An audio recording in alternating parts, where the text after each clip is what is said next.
High বন্ধুরা, good morning সবাইকে। সবাই কেমন আছো? আশা করি সবাই খুব ভালো আছো। আর আমিও কিন্তু খুব ভালো আছি তোমাদের আশীর্বাদে আর গোপালের আশীর্বাদে। আমিও কিন্তু বেশ ভালো আছি। তো বন্ধুরা দেখো, আজকে কিন্তু আমি সকালবেলা উঠেই ভিডিওটা অন করার জন্য স্ট্যান্ডের মধ্যে ফোনটাকে রেখে দিয়েছি। তো চলো, দেখতেই পাচ্ছ আমি কিন্তু এখন ব্রাশ করে নিলাম। তারপর আমি ফ্রেশ হব। ফ্রেশ মানে কি, চুলটা জাস্ট একটুখানি বাঁধবো, বেঁধে মুখে একটুখানি ক্রিম ট্রিম লাগিয়ে নেবো। ব্যাস, এটাই হচ্ছে আমার ফ্রেশ হওয়া সকালে। তারপরে হচ্ছে সবাই জানো যে বাড়ির বউরা হচ্ছে মানে সকালবেলা নাইটিটা চেঞ্জ করে থাকে, মানে ওটা বাসি নাইটি হয়ে যায় রাত্রিরেরটা। তো সেই জন্য নাইটিটাকে পাল্টে ফেলবো। পাল্টে ফেলে তারপর কিন্তু কাজে লেগে পড়বো। আর কাজ বলতে কি বলো তো, সেরকম কিছু নেই, এখন জাস্ট সবে এসেছি তো শ্বশুরবাড়িতে, সেরকম কোনো কাজ নেই।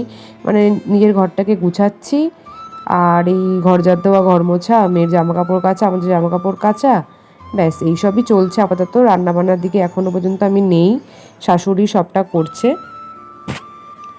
কিছুদিন পর থেকে তোমরা হয়তো আশা করছি রান্নার ভিডিও দেখতে পাবে, আমি দেবো, রান্নার ব্লগও তোমাদের সাথে শেয়ার করব। তো দেখো, তোমাদের বলে রাখি যে আমার বোন কিন্তু আমার সাথে রয়েছে, ঠিক আছে। দুদিন ও মানে আমি যেদিনকে এলাম বাড়িতে, তো ও এসেছিল, সবাই এসেছিল, ও কিন্তু যায়নি, ও রয়েছে। যেহেতু আমার খুব মন খারাপ হচ্ছে, ইভেন এখনও আমার খুব মন খারাপ বাড়ির জন্য, যেহেতু প্রায় একটা বছর ছিলাম, তো সেই জন্য খুব খুব খুব মন খারাপ, জানো তো। তো সেই জন্য বোনকে আর যেতে দিইনি। বোনকে বলেছি তুই একটু দুদিন থাক, আমার মনটা একটু ঠিক হোক, তারপর নয়তো তুই বাড়ি চলে যাস।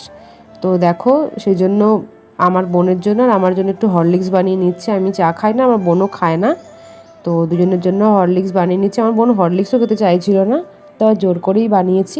বানিয়ে দুজনে কিন্তু একটু হরলিক্সটা খেয়ে নেবো। বোনও কিন্তু হরলিক্স ওদিকে খাচ্ছে, কিন্তু বলেছে যে তুই আমার ভিডিও নিবি না, ও একটু লজ্জা পায় ভিডিওর সামনে আসতে। তো দেখো, আমি খেয়ে নিচ্ছি।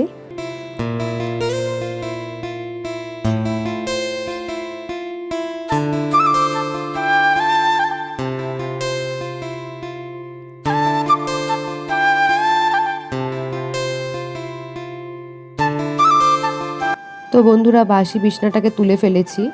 তুলে দেখতে পাচ্ছ যে আয়নাটা মুছছি, এটা হচ্ছে আমার, বলতে পারো এটাতে আমি আমার জিনিসপত্র সব রাখি। আর একটা পাশে রয়েছে, ওটাতে হচ্ছে বরের জিনিসপত্র রাখে। তো বর এগুলো সব পরিষ্কার করেছিল আগের দিন, তাও দেখছি একটু ধুলো ধুলো পড়ে গেছে, তো সেই জন্য একটুখানি মুছে নিচ্ছি। মোছাই রয়েছে, একটু ধুলো পড়ে গেছে, তো সেই জন্য একটু হালকা করে মুছে নিলাম। আমাদের বাড়িটা জানো তো অনেকটা গলির ভেতরে, কিন্তু তাও ঘরে প্রচণ্ড ধুলো হয়, কি করে হয় জানি না, কিন্তু তাও প্রচণ্ড ধুলো টুলো হয়। তো সেগুলো একটু হালকা রোজ যদি একটু মুছে নিই না, তাহলে কিন্তু একবারে অতটা নোংরা জমে না। তো দেখো, সেই জন্য একটুখানি ঝেড়ে ঝুড়ে নিলাম। আর এখন ঘরে মেয়ে থাকে, তো যতটা সম্ভব ঘরটা পরিষ্কার পরিচ্ছন্ন রাখা যায়, সেটাই কিন্তু আমরা দুজনেই চেষ্টা করি।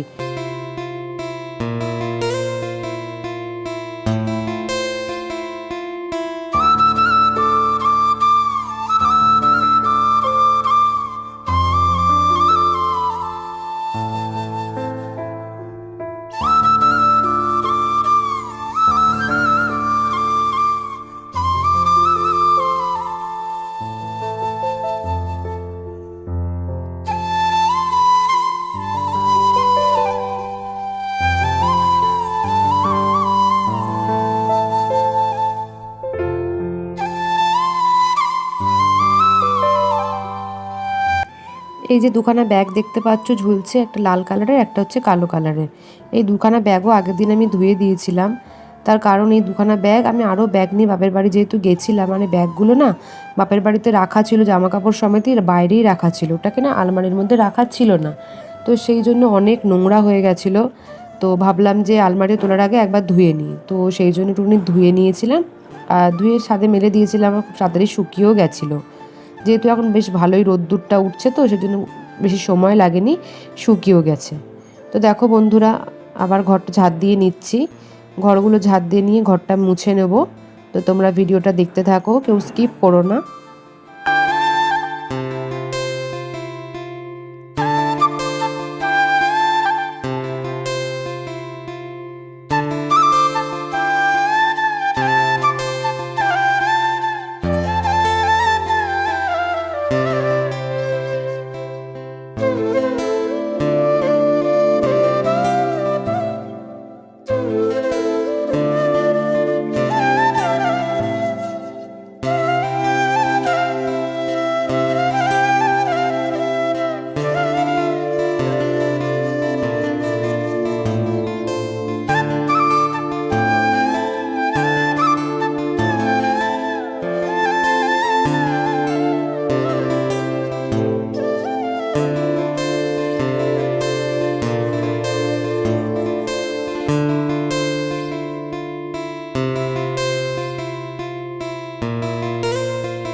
মেয়েদের জীবনটা কেমন অদ্ভুত, তাই না বলো?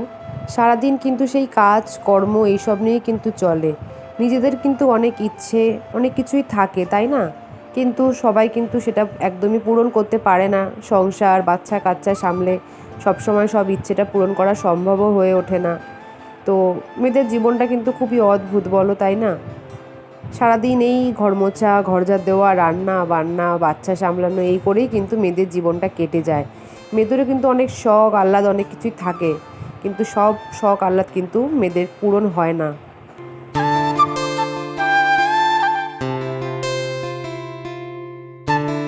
আমি আমার বরকে সব সময় বলি, জানো তো, যে আমি যেন পরের জন্মে যেন ছেলে হয়ে জন্মাই, নিজের যা শখ আছে সব পূরণ করে নেবো। কারণ মেয়ে হয়ে জন্মানো মানেই হচ্ছে, আমার মনে হয় যে সেই তুমি যতই পড়াশোনা করো যাই করো, সেই একটা সময় গিয়ে তোমাকে সেই খুন্তি নাড়তে হবে, বাচ্চাই সামলাতে হবে, ব্যাস তুমি সংসারের মধ্যে কিন্তু আষ্টে পৃষ্ঠে জড়িয়ে যাবে। তো আমি চাই যেন আমি পরের জন্মে ছেলে হয়ে জন্মাই এবং নিজের যা যা ইচ্ছা আছে সব পূরণ করব।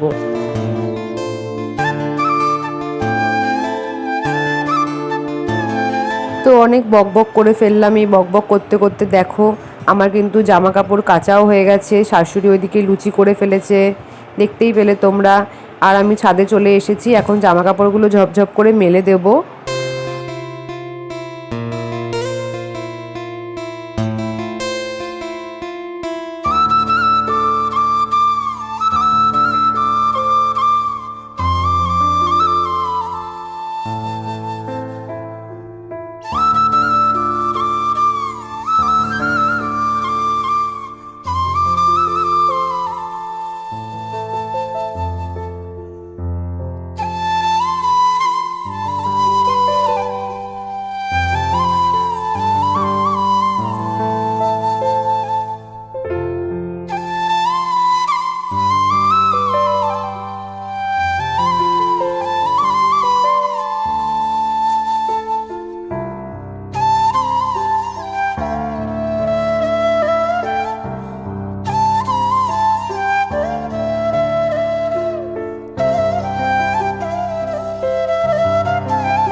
তো জামা কাপড় মেলা কিন্তু প্রায় শেষ, এবার আমি নিচে চলে যাব। এই যে জলটা দেখলে, এটা কিন্তু ডেটলের জল ছিল, আমি ছাদেই ফেলে দিলাম, আর কোনো কিছু দেওয়ার নেই বলে আমি ছাদেই ফেলে দিলাম। আর দেখো ছাদ থেকে নামতে নামতেই ব্যালকনি দিয়ে দেখলাম যে বর কিন্তু কাজে বেরিয়ে যাচ্ছে, তাই একটু টাটা করে দিলাম ওকে, আর ও আমায় টাটা করে দিল। তো চলে গেল কাজে, আবার সেই দেখা হবে রাত্রিরে। তারপর বন্ধুরা আমি কিন্তু অনেকটা সময় পার করে তারপর তোমাদের কাছে আবার এলাম। স্নান টান সবই কিন্তু কমপ্লিট, প্রায় দুপুরবেলা এটা, আমার মনে হয় খাওয়াও তখন হয়ে গেছে। এবার আমি জামা কাপড়গুলো তুলতে এসেছি। মেয়ের জামা কাপড় তো সেই জন্য বেশি বেলা অবধি বাইরে রাখবো না, তাই তুলতে চলে এসেছি। জামা কাপড়গুলো তুলে এবার ভাঁজ করে নেব।